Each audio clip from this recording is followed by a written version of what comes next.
Hola muchachos, ¿qué tal? Buenos días. Soy Mr. Carey y hoy es jueves, el 29 de octubre, o viernes, el 30 de octubre. Y aquí tienen las instrucciones para la tarea Guided Workbook, páginas 45 y 46. Just some instructions as we went over this homework assignment very briefly. And a reminder, you may not be able to get to it directly through calendar, especially because if you're not period one, the calendar will take you directly to period one. So for my 5th, 6th, and 7th period classes, you'll want to go to courses, click on your course, go to assignments, and then click on guided workbook pages 45 and 46, and then it'll show your period for which you should have a submission button. So sorry for the workaround, but that's how to get there. So now that you're here, go ahead and click on the link that says Guided Workbook Pages 45-46. That takes you there. You can print this out, fill it out, and submit a picture through Canvas. You can fill it out electronically if you have that ability, a PDF reader, however you want to go about it. Or if you guys have the workbook, just go ahead and do it in the workbook, take a picture, and upload that as a submission in Canvas. That's an option as well. Okay, everybody, so we were talking earlier about making comparisons of equality using tan, como, with an adjective in between, or tanto, como, and a noun in between when you're talking about as much as or as many as between two subjects. So tan an adjective or tanto used with nouns, and then there are variations of tanto. We talked about how tanto agrees in gender and number. Gender meaning the noun is masculine or feminine, number referring to the noun as singular or plural. That's how you would get to tanta or tantos or tantas. So how does that relate to your homework? Let's take a look. For part A, you're filling in the blanks with tan, como, or es to correctly complete each sentence. Remember the order or the formula, if you will, that we use. Tan and como going on either side of the adjective.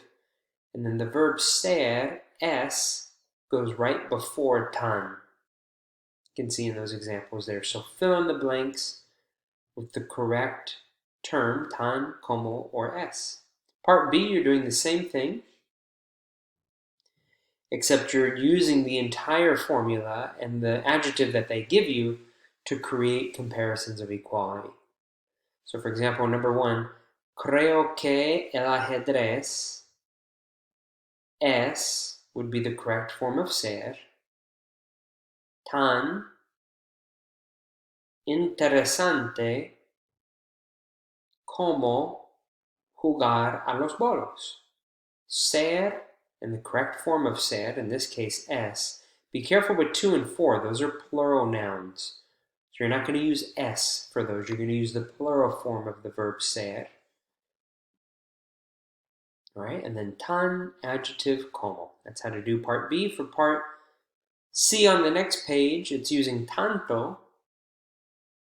and you want to circle the correct form of tanto based upon the noun that's underlined.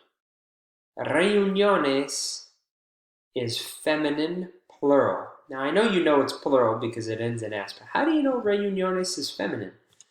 Well, you'd have to look that up. So for these words, I mean, some of these are easier, like prácticas, pasatiempos, bailarinas. Those are easy because of the vowel ending. You know whether it ends in an O or ends in an A, if it's masculine or feminine. But again, some of these are gender neutral, so you'll need to look them up. Reuniones.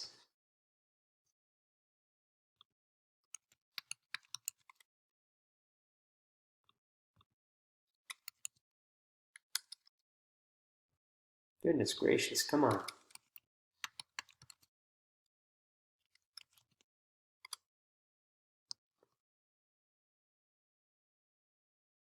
Okay, la reunión. So it tells you here that it's feminine,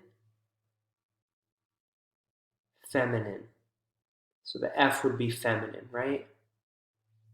So we know that reuniones must be feminine plural, and that's why tantas is being used.